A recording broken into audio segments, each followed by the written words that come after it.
Welcome to part 9 of A Cartoonist's Guide to the Gospel of Mark. In this video, we are going to finish up part 2 by looking at page 15 of A Cartoonist's Guide to Mark.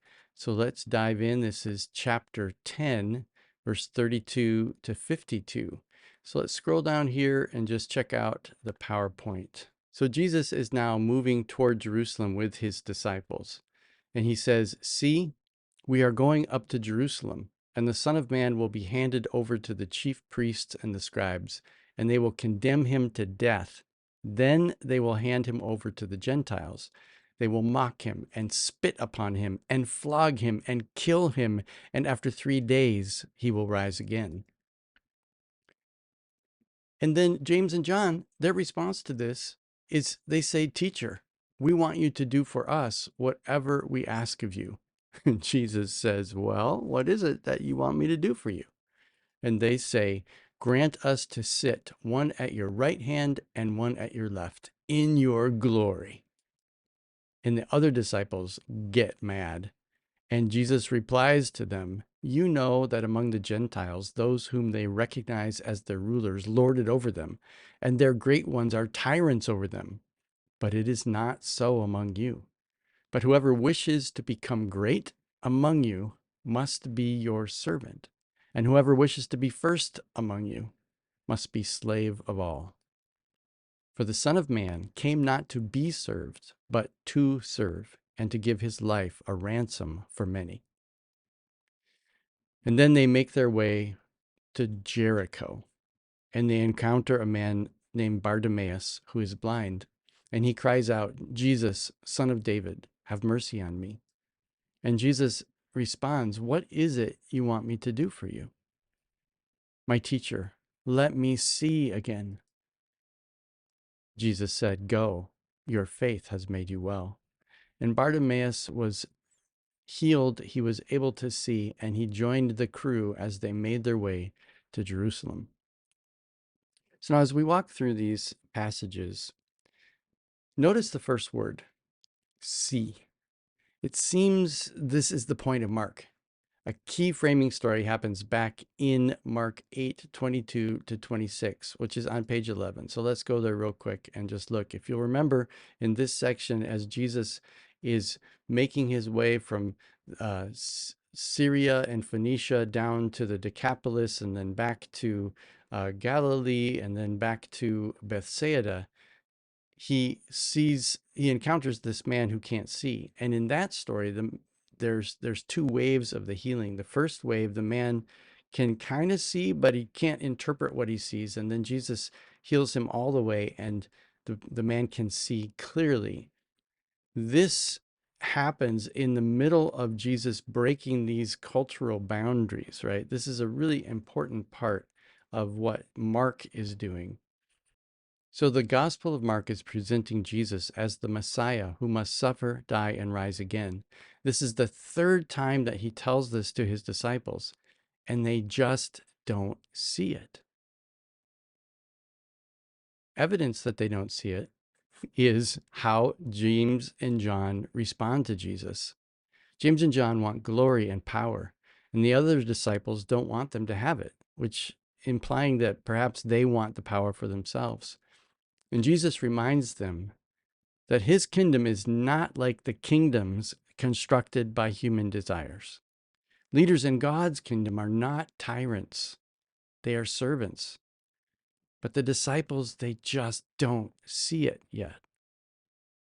And so we come now to another story about a blind man. And Jericho seems to be a critical city in the Jesus story. Compare Mark's story to the story in Matthew.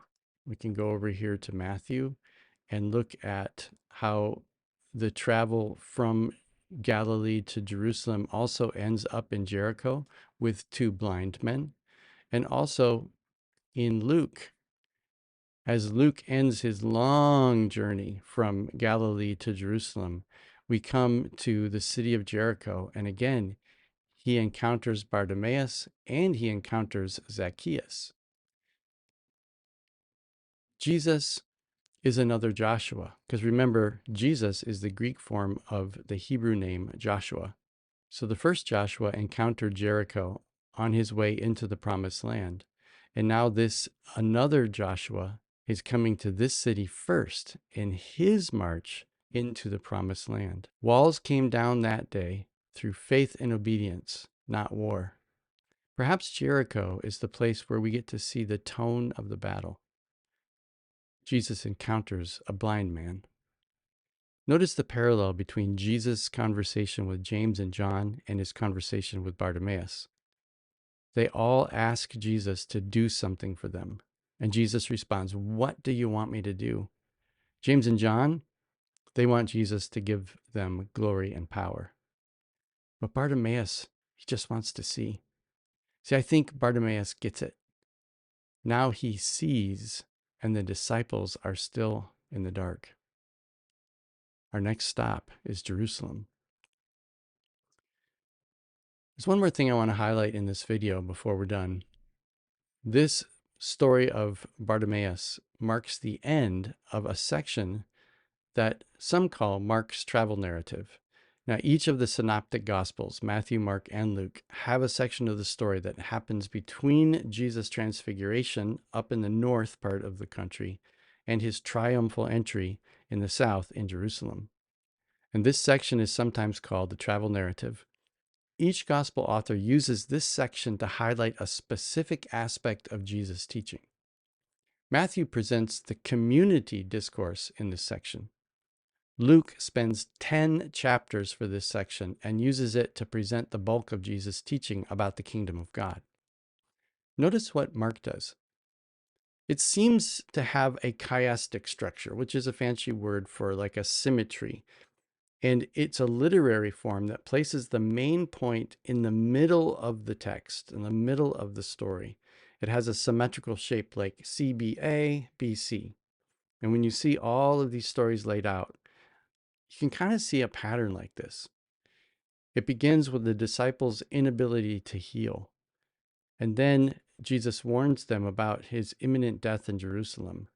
And then the disciples argue about greatness. And then Jesus teaches them about who is great in the kingdom of heaven. And then we come to the middle point of this narrative with the word see.